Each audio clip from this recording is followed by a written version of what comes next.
Punjabi radio USA ਪੇਸ਼ ਕਰਦਾ ਹੈ ਅੱਜ ਦਾ ਦਿਨ ਸਿੱਖ ਇਤਿਹਾਸ ਵਿੱਚ।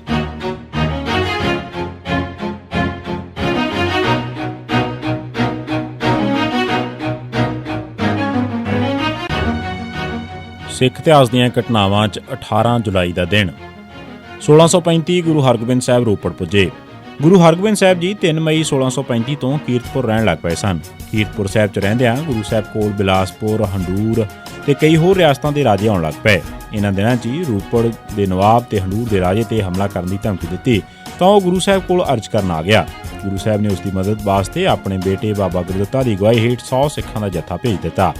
1 ਜੁਲਾਈ 1635 ਦੇ ਦਿਨ ਨੰਗਲ ਗੁੱਜਰਾਂ ਪਿੰਡ ਵਿੱਚ ਹੋਈ ਲੜਾਈ 'ਚ ਰੋਪੜ ਦੀਆਂ ਫੌਜਾਂ ਦਾ ਬੜਾ ਨੁਕਸਾਨ ਹੋਇਆ। ਇਸ ਤੇ ਰੋਪੜ ਦੇ ਨਵਾਬ ਨੇ ਕੋਟਲਾ ਸ਼ਮਸ ਖਾਨ, ਹੁਣ ਕੋਟਲਾ ਨਿਹੰਗ ਖਾਨ ਦੇ ਮਾਲਕ ਸ਼ਮਸ ਖਾਨ ਰਾਹੀਂ ਗੁਰੂ ਸਾਹਿਬ ਦੀ ਸਰਦਾਰੀ ਕਬੂਲ ਲਈ ਤੇ ਉਸਨੇ ਗੁਰੂ ਸਾਹਿਬ ਨੂੰ ਆਪਣੇ ਮਹਿਲ 'ਚ ਦਾਵਤ ਦੇ ਕੇ ਬੁਲਾਇਆ। ਗੁਰੂ ਸਾਹਿਬ 18 ਜੁਲਾਈ 1635 ਦਿਨ ਰੋਪੜ ਪੁੱਜੇ ਤੇ ਇੱਕ ਰਾਤ ਉਹ ਨਵਾਬ ਦੇ ਮਹਿਲ 'ਚ ਮਹਿਮਾਨ ਬਣ ਕੇ ਰਹੇ। 19 ਤੇ 20 ਤਰੀਕ ਨੂੰ ਗੁਰੂ ਸਾਹਿਬ ਕੋਟਲਾ ਸ਼ਮਸ ਖਾਨ, ਹੁਣ ਕੋਟਲਾ ਨਿਹੰਗ ਖਾਨ 'ਚ ਖਾਨ ਦੇ ਘਰ ਰਹੇ। ਇਸ ਮਗਰੋਂ ਜਦ ਤੱਕ ਗੁਰੂ ਸਾਹਿਬ ਕੀਰਤਪੁਰ ਸਾਹਿਬ ਵਿੱਚ ਰਹੇ ਕਿਸੇ ਵੀ ਮੁਗਲ ਨੇ ਕਿਸੇ ਵੀ ਹਿੰਦੂ ਰਿਆਸਤ ਉੱਤੇ ਹਮਲਾ ਕਰਨ ਦੀ ਕੋਸ਼ਿਸ਼ ਨਹੀਂ ਕੀਤੀ। 1982 ਪਟਿਆਲੇ 'ਚ ਇੱਕ ਮੰਦਿਰ ਦੇ ਬਾਹਰ ਗਾਂ ਦੀ ਪੂਛ ਸੁੱਟੀ। ਪਟਿਆਲੇ 'ਚ ਹਿੰਦੂਆਂ ਨੇ 22 ਜੂਨ 1982 ਨੂੰ ਸਿੱਖਾਂ ਤੇ ਹਮਲੇ ਕੀਤੇ ਸਨ ਤੇ ਬਹੁਤ ਸਾਰੇ ਸਿੱਖਾਂ ਨੂੰ ਜ਼ਖਮੀ ਕੀਤਾ ਸੀ, ਜਿਸ ਦਾ ਗੁੱਸਾ ਖਾੜਕੂ ਸਿੱਖਾਂ ਨੂੰ ਸੀ। ਇਸ ਨੂੰ ਸਾਹਮਣੇ ਰੱਖ ਕੇ ਉਹਨਾਂ ਨੇ 18 ਜੁਲਾਈ 1982 ਦੇ ਦਿਨ ਪਟਿਆਲੇ 'ਚ ਇੱਕ ਮੰਦਿਰ ਦੇ ਬਾਹਰ ਗਾਂ ਦੀ ਪੂਛ ਸੁੱਟ ਦਿੱਤੀ, ਜਿਸ ਨਾਲ ਸ਼ਹਿਰ 'ਚ ਫਸਾਦ ਹੋਇਆ। 1982 ਪੁਲਿਸ ਨੇ ਭਿੰਡਰਾਂ ਮਹਿਤਾ ਜਥਾ ਚੌਕ ਮਹਿਤਾ ਡੇਰਾ ਦੀ ਜੀਪ ਖੋਈ ਤੇ ਇਸ 'ਚ ਸਵਾਰ 3 ਜਣੇ ਗ੍ਰਿਫਤਾਰ ਕੀਤੇ।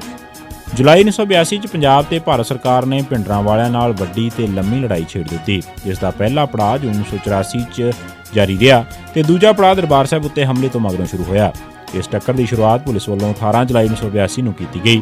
ਪੁਲਿਸ ਨੇ ਭਿੰਡਰਾਂ ਮਹਿਤਾ ਜਥੇ ਦੀ ਜੀਪ, ਜਿਸ 'ਚ 3 ਜਣੇ ਸਵਾਰ ਸਨ, ਖੋਹ ਲਈ ਤੇ ਇਸ 'ਚ ਸਵਾਰ 3 ਸਿੱਖ ਗ੍ਰਿਫਤਾਰ ਕਰ ਲਏ।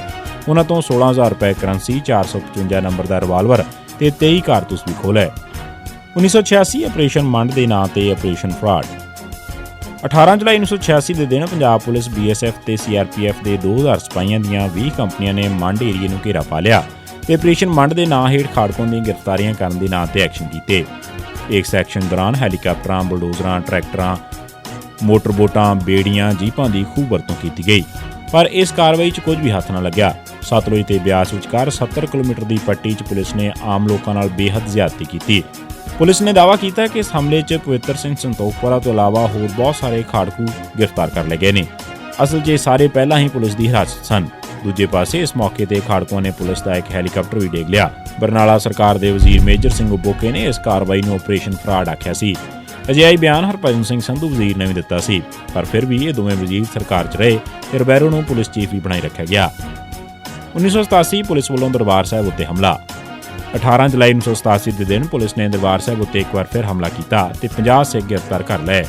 ਸਿਧਾਰਥ ਸ਼ੰਕਰ ਰੇ ਦੇ ਗਵਰਨਰ ਬਣਨ ਤੋਂ ਬਾਅਦ ਦਰਬਾਰ ਸਾਹਿਬ ਉੱਤੇ ਇਹ ਤੀਜਾ ਹਮਲਾ ਸੀ। ਇਹ ਸੀ ਸਿੱਖ ਇਤਿਹਾਸ ਦੀਆਂ ਘਟਨਾਵਾਂ 'ਚ 18 ਜੁਲਾਈ ਦਾ ਦਿਨ। ਸੁਣਦੇ ਰਹੋ ਪੰਜਾਬੀ ਰੇਡੀਓ USA।